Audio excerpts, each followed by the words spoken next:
آپ فرماتے ایک وقت مجھ پہ ایسا آیا میری زندگی میں کہ میں اتنا بھوک سے نڈال ہو گیا، اتنا نڈال ہو گیا کہ آپ فرماتے تھے کہ مجھے ایسا لگا کہ میں موت سے ہاتھ ملا رہا ہوں، یعنی اس قدر بھوک اور پیاس کی شدت تھی۔ آپ فرماتے ساتھ ہی ایک بندہ آیا، فارس سے اس کا تعلق تھا، وہ آ کے میرے پاس ہی تھوڑے سے فاصلے پر بیٹھا، تو بیٹھ کے اس کے پاس کھانا تھا، وہ کھانا کھانے لگا۔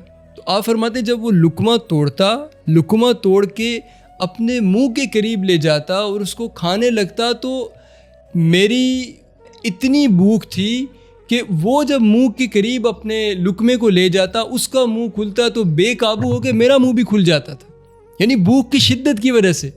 تو آپ فرماتے میں نے اپنے ضمیر کو ملامت کی اور میں نے اپنے نفس کو جو ہے وہ ڈانٹا کہ تو عبد القادر تو اتنا بے صبرا ہو گیا ہے، تجھ سے اتنا صبر بھی نہیں ہو رہا، تو اللہ کی رضا کے لیے اتنا صبر بھی نہیں کر سکتا۔ آپ فرماتے میں اسی طرح اپنے آپ کو ملامت کر رہا تھا کہ وہ میرے قریب آیا اور آ کے مجھ سے پوچھنے لگا کہ جناب آپ کا نام کیا ہے؟ تو میں نے فرمایا میرا نام عبد القادر ہے۔ میں نے جب اسے اپنا نام بتایا تو آپ فرماتے وہ مجھ سے معافیاں مانگنے لگا، وہ گر گڑا کے رونے لگا، گریہ ازاری کرنے لگا۔ تو آپ فرماتے میں نے پوچھا تجھے ہو کیا گیا ہے؟ تو وہ کہنے لگا کہ اصل میں جیلان سے تعلق رکھتا ہوں۔ جیلان وہ علاقہ ہے جہاں سیدنا غوث اعظم رضی اللہ تعالیٰ عنہ کی پیدائش ہوئی تھی، اور جہاں آپ نے اپنی زندگی کے ابتدائی ایام اپنی والدہ کے ساتھ گزارے تھے، تو وہ بندہ بھی جیلان کا تھا۔ تو وہ کہنے لگا کہ جب میں بغداد کی طرف آ رہا تھا تو آپ کی والدہ نے مجھے کچھ اشرفیاں دی، اور والدہ نے مجھے یہ کہا آپ کی کہ میرا بیٹا بغداد میں ہے، وہ علم حاصل کرنے کے لیے گیا ہے، تو یقیناً اسے خرچے کی ضرورت ہوگی، تو آپ یہ میری امانت رکھ لیں اور میری یہ امانت میرے بیٹے تک پہنچا دیجیے گا۔ تو وہ بندہ کہنے لگا کہ میں وہاں سے چلا، بغداد آیا، بغداد آ کے میں نے آپ کی تلاش شروع کی۔ میرے پاس جو اپنا زاد راہ تھا، جو میرا اپنا کھانے کا جو میں نے اہتمام میں کر کے لایا تھا، تو وہ جب میں کچھ دن آپ کو تلاش کرتا رہا تو وہ تو ختم ہو گیا، لیکن آپ کی تلاش میں کامیاب نہ ہو سکا، آپ مجھے نہ مل سکے، تو اب تقریباً 2 دن سے میں بھوکا تھا۔ تو اب ایسی حالت ہو چکی تھی کہ میرے پاس آپ کی ان اشرفیوں کے سوا کوئی بھی چیز موجود نہیں تھی۔ تو میں نے سوچا کہ اگر میں نے عبد القادر کو تلاش کرنا ہے تو یقیناً پھر کچھ نہ کچھ کھانا پڑے گا، ہمت ہوگی تو میں تلاش کروں گا۔ تو میں نے آپ کی اجازت کے بغیر بامر مجبوری میں نے آپ کی ہی اشرفیوں سے یہ کھانا لیا، اور میں وہ کھانا ابھی کھا رہا تھا۔ تو میں بہت شرمندہ ہوں کہ میں آپ کی ملکیت کھا رہا ہوں اور آپ بھوک سے نڈال ہو رہے ہیں، اس کے اصل مالک تو آپ ہیں۔ میں آپ سے معذرت خواہ بھی ہوں، میں آپ سے معافی بھی مانگتا ہوں، مجھے معاف فرما دیں۔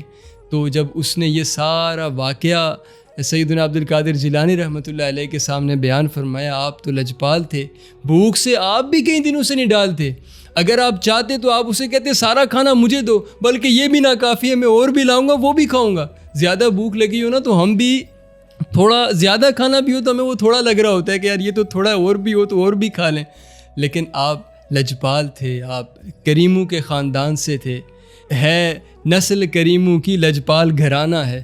تو آپ نے اسے فرمایا کہ بھائی آپ کھانا کھا لیں، تناول کر لیں۔ جب اس نے کھانا کھایا، سیر ہو کے کھایا، پھر جو کھانا بچ گیا تو وہ اب جب بندہ یہ واقعہ سنتا ہے تو اس کے ذہن میں یہ آتا ہے کہ اب یہ عبد القادر جیلانی رحمۃ اللہ علیہ نے ہی کھایا ہوگا۔ تو اس بندے نے بھی یہی کہا کہ اب آپ بھی اس کو تناول کر لیں، آپ بھی بھوک سے نڈال ہو رہے ہیں۔ آپ نے فرمایا نہیں، میں اس کو اکیلے نہیں کھا سکتا۔ آپ نے فرمایا میں جب مسافر خانے کی طرف آ رہا تھا تو راستے میں نے کچھ ایسے فقیر دیکھے جو میری طرح بھوک سے نڈال تھے، جو اللہ کی رضا کے طالب تھے، وہ بھی بھوک سے نڈال تھے، اور اللہ کی رضا کے لیے وہ کسی کے سامنے سوال نہیں کر رہے تھے، خاموش تھے۔ تو آپ نے فرمایا کہ میں ان فقراء کو بھی بلاؤں گا، یہ جو کھانا ہے ہم سارے فقراء تقسیم کر کے کھائیں گے۔ تو یہ ہمارے بڑوں کا معمول تھا، یہ ہمارے اکابرین کا ہمارے لیے پیغام تھا، یہ ان کی زندگیوں کا ہمارے لیے سبق ہے کہ ہمیں کوئی بھی چیز ہو تو وہ تقسیم کر کے کھانی چاہیے۔ حضرت عائشہ صدیقہ سے فرمایا کرتے تھے، عائشہ جب سالن بناؤ نا تو سالن میں شوربہ زیادہ رکھا کرو، اور فرمایا کرتے تھے تعاہد جیرانہ کا، اس میں سے کچھ اپنے پڑوسیوں کو بھی دے دیا کرو، تحفتاً دے دیا کرو۔ تو رسول اللہ صلی اللہ علیہ وسلم کی جو تعلیمات تھی وہ یہ تھی کہ بانٹ کے کھانا چاہیے، تقسیم کر کے کھانا چاہیے۔ اسی تعلیم پہ عمل کیا سیدنا غوث اعظم عبد القادر جیلانی رحمۃ اللہ علیہ نے بھی، کہ آپ اتنے مشکل حالات میں بھی آپ نے دوسروں کے لیے جینا سیکھا ہے اور آپ نے دوسروں کے لیے اہتمام کیا ہے۔ وہ آدھا ایک بندے کا بھی کھانا نہیں تھا، وہ بلکہ آدھا تو اس فارسی نے کھا لیا تھا، وہ آدھا کھانا بچا ہوا تھا، وہ بھی آپ نے 7 لوگوں کے اندر تقسیم فرما دیا۔ یہ آپ کی سیرت تھی، اور یہ آپ کی سیرت کا وہ نمونہ ہے کہ جو آج ہمیں اپنانے کی ضرورت ہے۔ ہمیں دوسروں کے لیے جینا چاہیے اور دوسروں کے لیے اہتمام کرنا چاہیے۔